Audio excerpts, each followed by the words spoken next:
When we try to pick out anything by itself, we find it hitched to everything else in the universe. Have you ever felt something before it happened? Thought of someone right before they called? Or walked into a room and sensed tension in the air without anyone saying a word? We're taught to brush these moments aside, told they're coincidences, tricks of the mind, nothing more than random noise in a chaotic world. But deep down, something in us knows better. Something in us remembers that connection isn't just emotional, it might be physical, real, fundamental, and strangely, scientific. Quantum entanglement is one of the strangest, most misunderstood, and most revolutionary discoveries in modern physics. Yet what if I told you it isn't just about particles? What if I told you it's about you, your relationships, your thoughts, your emotions, your very sense of self? Because when you truly understand entanglement, not in a textbook, but in your bones, something inside you shifts. Suddenly, you no longer feel so alone. Suddenly, every thought, every moment of love or fear or presence carries weight far beyond your body. Entanglement happens when two particles interact in such a way that they become part of the same quantum system. And once they're entangled, no matter how far apart they are, across a lab, a continent, or the entire universe, what happens to one will affect the other instantly. Not quickly, instantly, even if they're light years apart. It defies everything we thought we knew about space, time, and causality. Einstein himself hated the idea. He called it spooky action at a distance. He believed the universe should be local. Nothing should be able to affect something else faster than the speed of light. But the experiments proved him wrong, over and over again. What's most unsettling is that there's no signal being sent between the particles. No message, no force.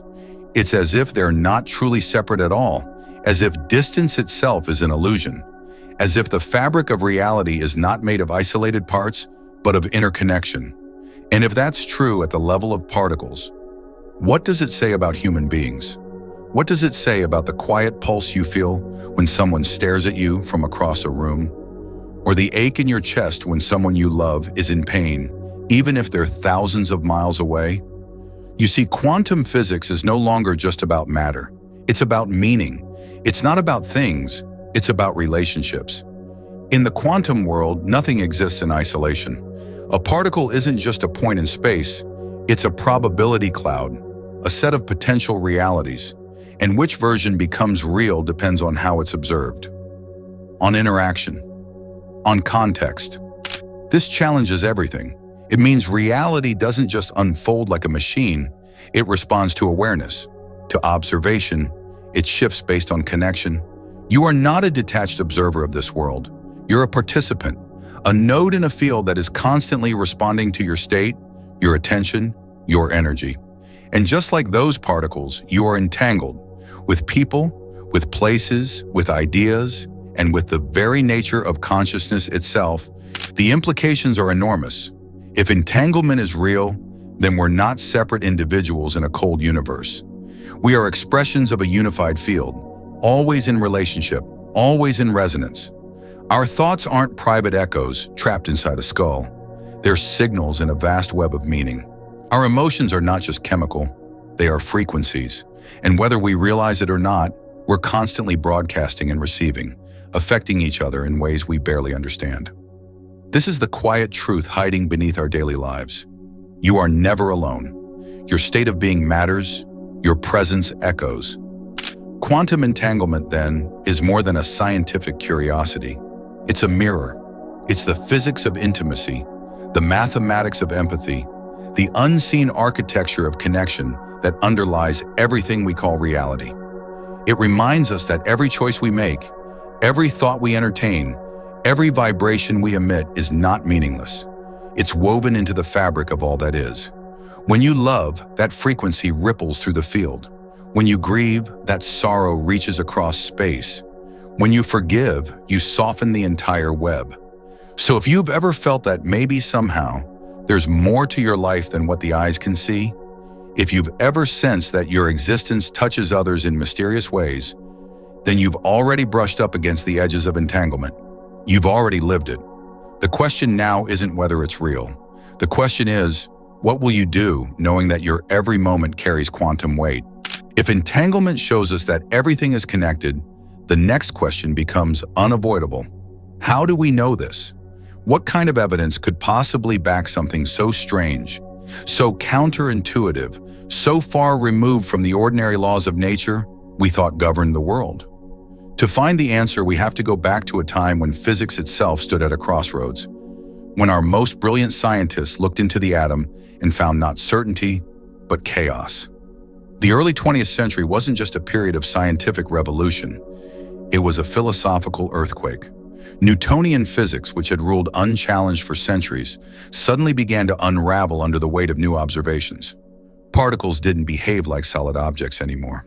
They flickered between states, changed when observed, disappeared and reappeared in ways that made no sense. One of the most unsettling discoveries came from an experiment that's now famous, the double-slit experiment. In it, light or electrons were fired at a screen with two openings. If you didn't observe the particles, they acted like waves, interfering with each other, creating patterns as if they passed through both slits at once. But if you did observe them, they collapsed into particles and passed through just one. In other words, the act of observation changed reality. Just watching changed the outcome. But this wasn't the end of the weirdness. It was just the beginning.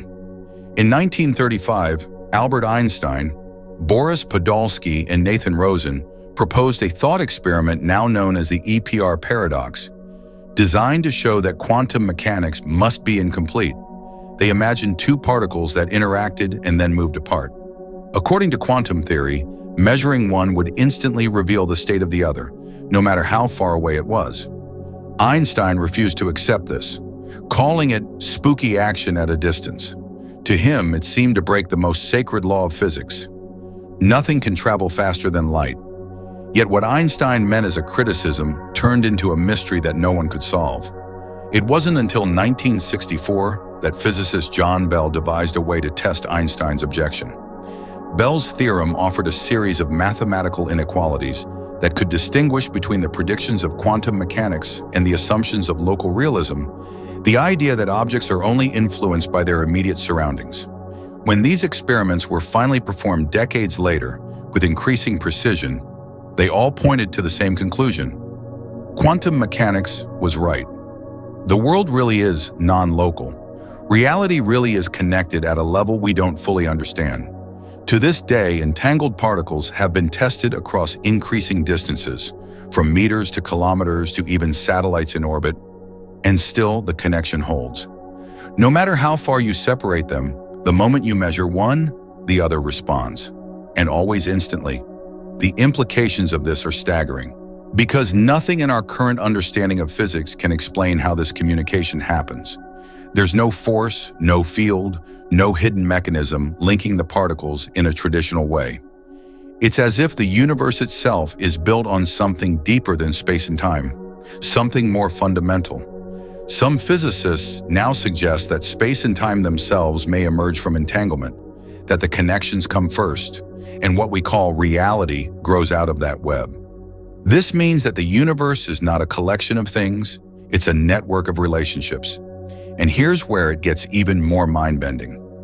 In classical physics, we think of reality as existing independently of us. The apple falls whether you watch it or not. The moon is there whether you look at it or not. But quantum physics says, not so fast.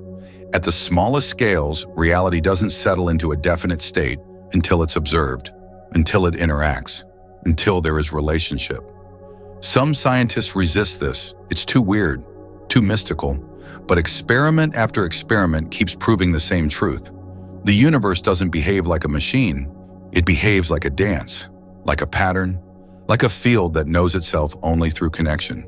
And if all of this sounds abstract or academic, let's remember this. Every atom in your body obeys these rules. Every thought, every emotion, every nerve impulse flows through a brain built out of quantum particles.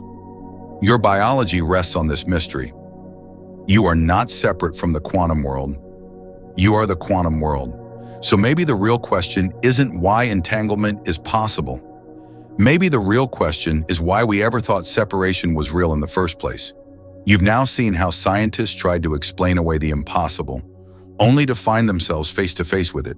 They mapped it, measured it, tried to tame it, and still entanglement refuses to behave. It doesn't care about distance. It doesn't obey logic. It doesn't wait for permission. It just is. And that fact, that deep, silent, unshakable fact, is the key to understanding something far more personal than you might expect. Because once you accept that reality is built on entanglement, you can begin to ask, where else do these connections show up in life? What if human intuition, love, empathy, even synchronicity aren't anomalies, but expressions of this deeper field? That's where we're going next. You don't need a lab coat to experience quantum entanglement. In fact, the most profound demonstrations of this phenomenon don't happen in laboratories at all. They happen in kitchens, on sidewalks, in moments of silence between two people who care about each other. They happen when you're thinking of someone you haven't heard from in years, and their name suddenly lights up your phone. When a mother feels her child's pain before the child can speak. When two people in love, separated by oceans, feel each other's joy or despair as if no distance exists. Science has one language. Life speaks another. But sometimes they say the same thing. The more we learn about entanglement, the more it starts to resemble something deeply human.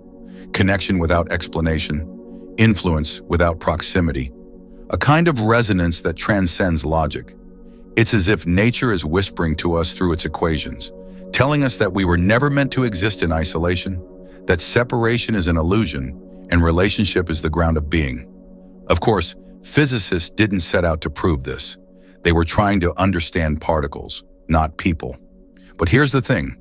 When your research starts suggesting that the universe is built from interconnection, it becomes impossible not to see the echoes in everyday life.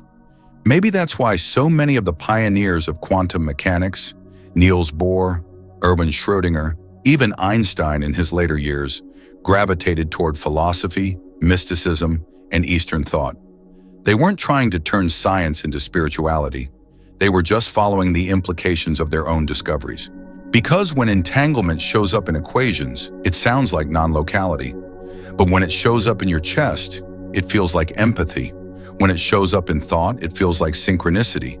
When it shows up in a hospital room, it feels like a last breath shared across continents. And when it shows up in your gut, it feels like intuition, like knowing without knowing how you know. So what are we supposed to do with that? First, we need to stop dismissing it. Modern life teaches us to value only what we can measure. But connection isn't always measurable. That doesn't make it any less real. Some of the most important moments of your life, the most formative, the most transformative, were not governed by facts but by feelings, by presence, by relationship. And if the foundation of the universe is entanglement, then those moments weren't soft or secondary. They were reflections of the deepest laws of nature. Second, we need to remember that affecting others is not a possibility. It's a constant. You are a field. You are a frequency. Every thought you think, every emotion you allow, radiates into the space around you. Not just metaphorically, but literally. Your state changes the field, not just for you, but for everyone you touch, and everyone they touch in turn. Whether you're calm or chaotic, grounded or reactive, loving or afraid, you're setting the tone for the entire system you're part of. In this light, entanglement becomes more than a curiosity. It becomes a responsibility. Because if we are all connected, then healing yourself is not a selfish act. It's a service. If your coherence brings coherence to others, then choosing peace, even silently, becomes an act of contribution. You don't need a platform. You don't need to be a guru. You just need to show up with presence, with clarity, with intention. The rest takes care of itself. Entanglement also reframes love, not as a transaction, not as chemistry, but as recognition. Recognition that what lives in me also lives in you. That when I honor your truth, I am simultaneously honoring mine. That when I hold space for your sorrow, I am healing something ancient in both of us. The bonds we form aren't just emotional, they're quantum. They shape our nervous systems, influence our decisions, and sometimes even defy death. Think of the moments that changed you the most, The conversations you still remember years later, the glance from a stranger that felt like it saw into your soul, the friend who held you when you didn't even know how to ask. These are not just memories. They are signatures, evidence that we are bound together by something deeper than biology. Entanglement teaches us that connection is not something you seek, it's something you are. And when you realize that, something opens. You stop chasing meaning in faraway places. You stop searching for signs outside yourself. You begin to feel the rhythm beneath things, the invisible cord between your breath and the breath of the world. You begin to trust, not blindly, but deeply, that you are being carried by something greater than coincidence. So no, you don't need to understand Bell's theorem or wave function collapse to live a quantum life. You just need to notice. Pay attention to what lights you up. Pay attention to the people whose presence changes your state. Pay attention to the moments when time seems to stretch and silence becomes sacred. These aren't hallucinations. They're entanglements showing themselves. And the more you honor them, the more they appear. Which brings us to something even more surprising. Not only are you entangled with people, you're entangled with possibility. By now you might be wondering, if entanglement is real, not just in theory, but in life, how do we feel it? How does it show up, not as an idea, but as a lived experience? The truth is, you don't have to believe in quantum physics to live inside it, because you already do. You've always been entangled. You just didn't have the language for it. Have you ever walked into a room and immediately felt the energy shift? No one says anything, but you just know something happened. A fight, a secret, a celebration. The space is charged. That's entanglement. It's your system tuning into a field beyond words. Or maybe you've had that moment of eerie synchronicity when you think about someone and they call, or when a strange idea passes through your mind and appears hours later on a billboard, in a book, or in someone else's voice. You tell yourself it's random, but part of you doesn't believe that. Part of you feels that something deeper is happening. These aren't accidents. They are the fabric of a reality that is quietly intelligent, quietly connected. They are signals that your mind is not a closed circuit, but a receiver, a resonator, a tuning fork vibrating in a greater song. Our ancestors knew this long before physics caught up. Indigenous cultures, mystics, healers, they all spoke of the invisible web, of the way emotions travel, how thoughts ripple, how intention carves out pathways in the unseen. They didn't call it quantum, but they lived it. And now science, in its most honest moments, is beginning to echo what the heart has always known. You are not just experiencing reality. You are participating in it, shaping it, responding to it in ways your conscious mind can barely comprehend. And the science is starting to catch up. Researchers have found that the heart has its own electromagnetic field that extends several feet beyond the body, that brain waves synchronize when people sit together in meditation, that even our gut bacteria may respond to the emotional energy of those around us. We are constantly in exchange, constantly mirroring, constantly attuning to the invisible pulses of others. Twins separated at birth often report the same dreams, the same pains, the same feelings at the same time. Long-term couples begin to mirror each other's expressions, breathing patterns, even heart rates. Therapists speak of limbic resonance, the emotional synchronization that occurs when two nervous systems begin to harmonize. You've felt this before, in moments of deep presence, in shared silence, in grief, in love. It's not abstract. It's in your body. It's in your cells. And what's most fascinating is that this entanglement doesn't require words. In fact, it often thrives in their absence. A glance, a breath, a pause. These can speak volumes, because what connects us is not the intellect, it's coherence. When two people are present, when they drop the performance and simply be, their fields begin to align, their systems begin to resonate, and something bigger moves through them. This is why certain people make you feel calm the moment they enter the room. It's not just personality, it's energetic coherence. They've stabilized their own field, and that stability becomes contagious. This is also why chaos spreads in families, in workplaces, in relationships. Because when someone is dysregulated, it sends ripples. It disturbs the field. And unless we learn to ground ourselves, we start reacting, not just to words or behavior, but to vibration. So the question becomes, what are you contributing to the field around you? What signal are you broadcasting into the shared space? Because whether you mean to or not, you are always communicating, always entangling. You are never not sending a signal. Your energy speaks louder than your words ever could. And the good news is, you don't have to be perfect to create coherence. You just have to be aware. Aware of your breath, of your body, of your tone, your tension, your presence. Aware of the moments when you're operating from fear versus the moments when you're choosing trust. Because awareness itself is stabilizing. It's the first step toward entrainment, the process by which scattered systems begin to fall into rhythm. We entrain with the people we spend time with, the media we consume, the conversations we engage in. So if you want to change your energy, change your environment. Find those who resonate with the future you, not the version of you still stuck in the past. Find the people who don't just talk about peace, but carry it.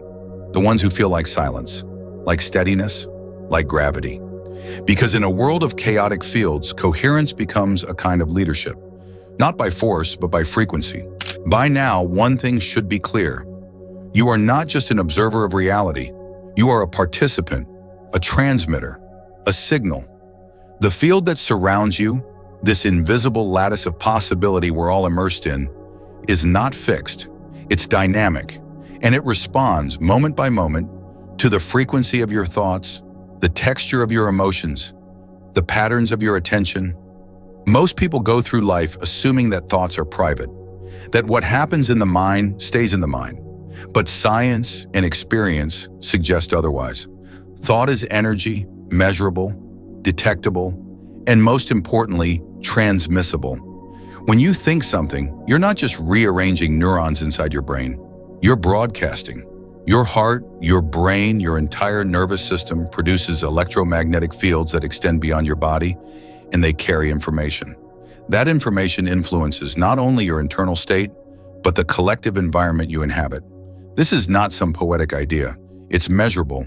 Studies in neurocardiology have shown that the heart's field is more powerful than the brain's and can be detected several feet away from the body. Researchers at the HeartMath Institute have demonstrated that coherent heart rhythms, created through emotions like gratitude, love, and calm, can influence the nervous systems of people nearby. In other words, your inner state becomes an outer effect. That's why when you walk into a room full of tension, your body contracts, even before anyone speaks. That's why you can sit in stillness with someone who is grounded and feel your own nervous system settle. That's why children attune to their parents' anxiety before the parents even recognize it in themselves. We are always reading each other, always responding, and always influencing. This means that your thoughts aren't just about you. They're affecting the field you share with everyone around you. Every fear, every doubt, every judgment sends ripples. So does every act of compassion, presence, or peace. The question is not whether you're affecting the field. The question is, what kind of signal are you sending? Most of us live in unconscious broadcast mode. We absorb the energy around us, and without realizing it, we amplify it. We carry the stress of our coworkers into our homes. We carry the worry of our families into our sleep. We scroll through fear and outrage, and it embeds itself into our nervous system, becoming part of the signal we send to the world. But once you become aware of this, once you see it, you can choose differently. You can train your system toward coherence. You can begin to interrupt the feedback loops of fear. You can become the one who stabilizes the room instead of reacting to its chaos. And you don't have to do this with words or effort or willpower. You do it with presence. Presence is not passive, it's an active field. When you are present, your mind and body synchronize. Your breath deepens. Your awareness expands. You enter a state where you are no longer at war with the moment. And from that state, your signal changes. It becomes a tuning fork, a stabilizer, a kind of energetic leadership that has nothing to do with control and everything to do with coherence. This is why ancient traditions emphasize stillness, why mystics withdrew to caves, forests, temples, not to escape the world, but to tune themselves to a higher frequency, because they knew that the quality of their consciousness would shape the lives around them. They knew that to hold a loving mind was not a weakness, but a force, a radiant force that influences everything it touches. And that force lives in you whether you use it or not. When you begin to take responsibility for your field, your life starts to shift. Not all at once, but in subtle, powerful ways. People begin to respond to you differently. Situations become less chaotic. Synchronicities increase, doors open, and even when they don't, your experience of life feels less like a struggle and more like a flow. You'll begin to notice that certain environments drain you because they're incoherent, that certain people lift you because they've learned to hold clarity. You'll start to make different choices, not from fear, but from attunement, from the quiet knowing that everything you do, everything you think, is creating resonance or dissonance in a shared field. And that's the truth that quantum entanglement quietly reveals. You don't live in isolation. You live in participation. You are in a constant exchange with the world, with others, with the very matrix of reality.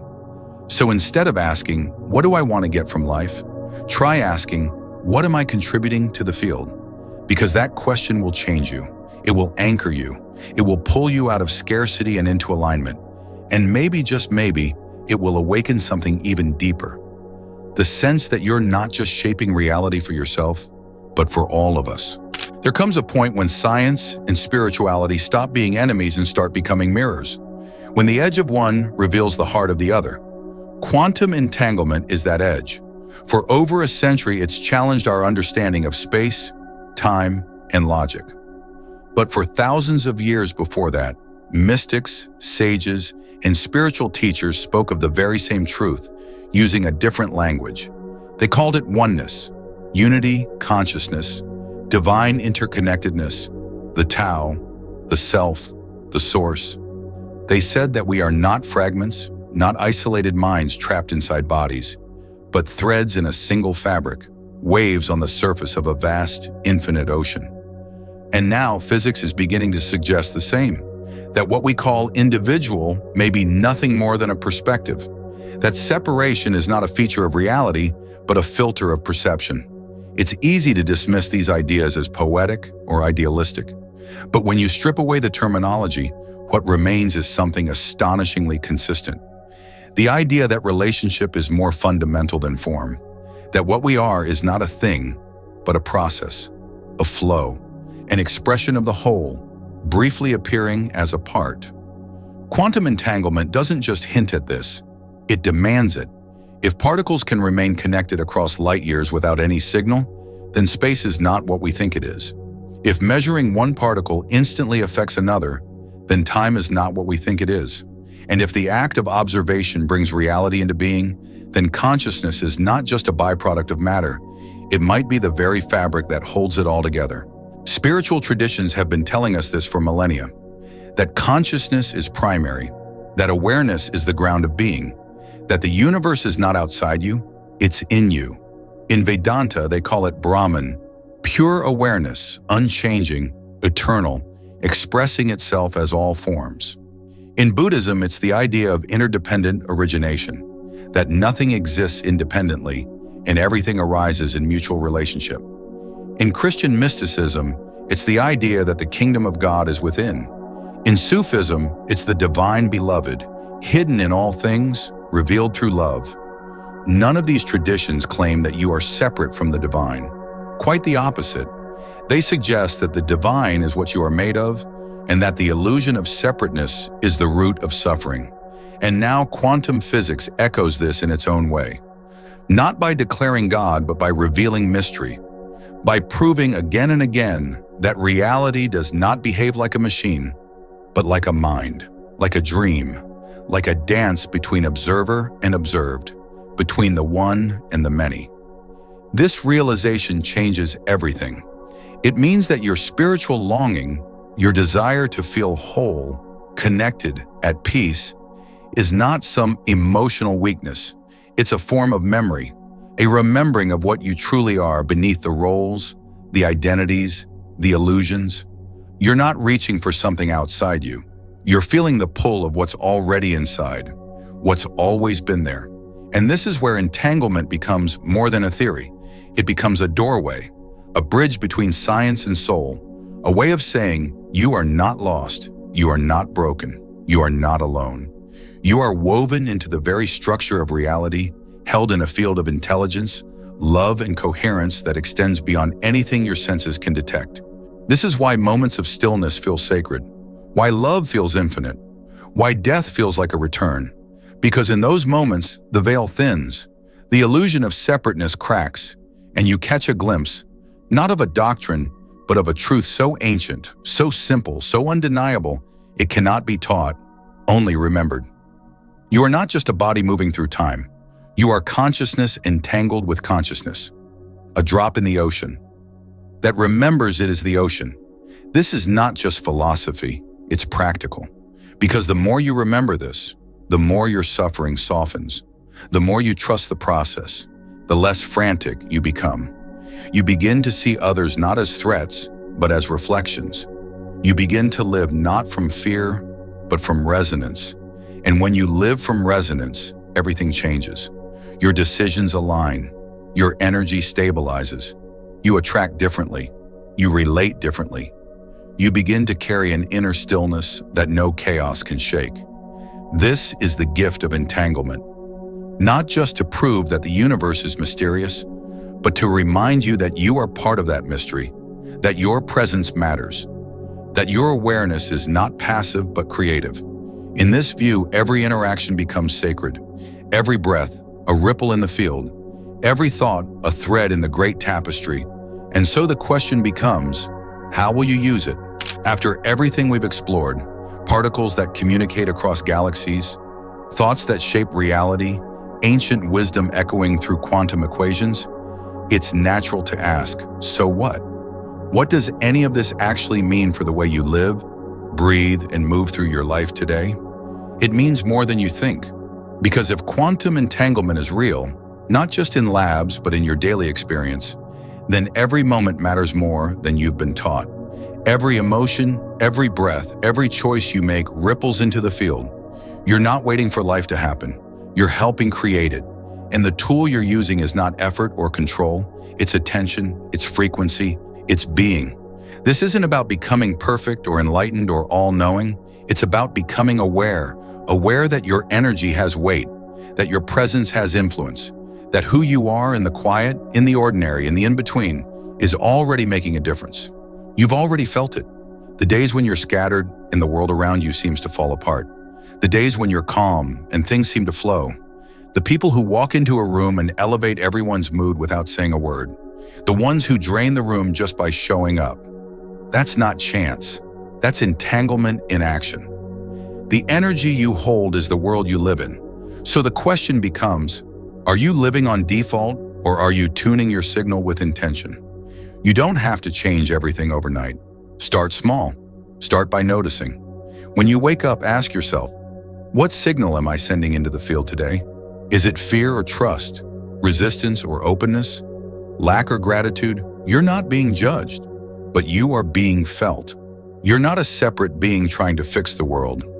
You are the world expressing itself through a human lens. Every time you choose kindness, you stabilize the field. Every time you forgive, you collapse a wave of pain into peace. Every time you breathe with presence, you become a tuning fork that helps others remember who they are. And it's not just about others. This awareness changes you.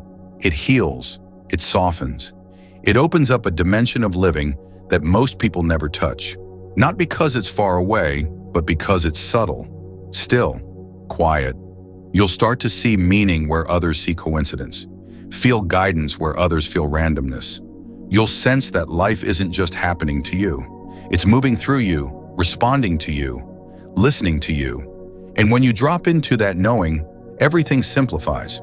You no longer chase alignment, you become alignment. And from that state, action becomes natural. Relationships become clearer. Decisions become easier. Because you're no longer operating from the surface. You're moving from the field. This is the deeper invitation of quantum entanglement. Not to understand the science, but to remember the soul. Not to calculate the math, but to feel the music. Because the music is playing right now, all around you, within you. All you have to do is listen. And so here you are, standing at the edge of something ancient and intimate. Not a theory, not a belief, but a truth that has always lived inside you. You are not separate. You never were. Your life is not an isolated story. It's a wave moving through the field of everything. So breathe like it matters. Speak like it echoes. Love like it never ends. Because in this universe, it doesn't. And if something in you feels clearer now, if there's a softening in your chest, a steadiness in your breath, a quiet yes inside your gut, honor that. You're already living the frequency. If this message resonated, leave a single word in the comments. One word that captures the energy you're stepping into. It might be clarity, trust, or something uniquely your own. Let that word be your signal and your next step. And if you want to keep walking this path, subscribe, not just to a channel, but to a frequency, a space where people remember who they really are.